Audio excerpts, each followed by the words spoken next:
জঙ্গি অ্যাটাক করে দিয়ে চলে গেল। আর বর্ডার ফোর্স কি করছিল? নাকে সরষের তেল দিয়ে ঘুমাচ্ছিল নাকি? যেখানে 8 লক্ষ 7 লক্ষ 8 লক্ষ সৈন্য, প্রতি 15-20 জন লোকের পিছনে একজন করে সৈন্য লাগানো আছে।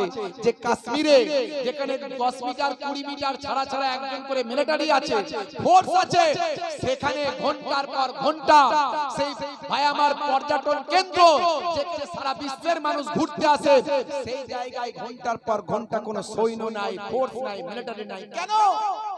কেন? এই প্রশ্ন না করে হিন্দু মুসলমানের মধ্যে দাঙ্গা লাগানোর চক্রান্ত করছে। এই প্রশ্নটাকে করুন। যারা বলছেন যে মোদিজি আমাদের বাপ, আমরা মোদিজির বাচ্চা, তো মোদিজির বাচ্চারা তারা মোদিজির কাছে, বাপের কাছে প্রশ্নটা করুন যে কেন এটা হলো, এর তদন্তটা আগে হোক।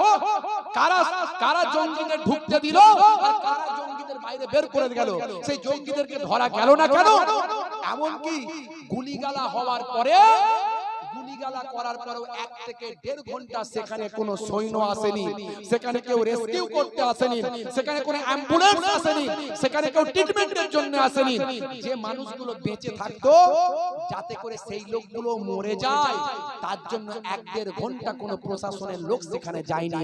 কার নির্দেশে হয়েছে? জম্মু কাশ্মীর তো কেন্দ্র শাসিত এলাকা, ওখানে রাজ্যের কোনো ক্ষমতা নাই, রাজ্য সরকারের কোনো ক্ষমতা নাই, সব কেন্দ্র শাসিত এলাকা, কেন্দ্র সরকারের ক্ষমতা। কার নির্দেশে হয়েছে সেগুলো বের করো। এগুলো খেলা, এগুলো খেলা। সামনে বিহারের ভোট আছে, সামনে 26-এ পশ্চিমবঙ্গে ভোট আছে।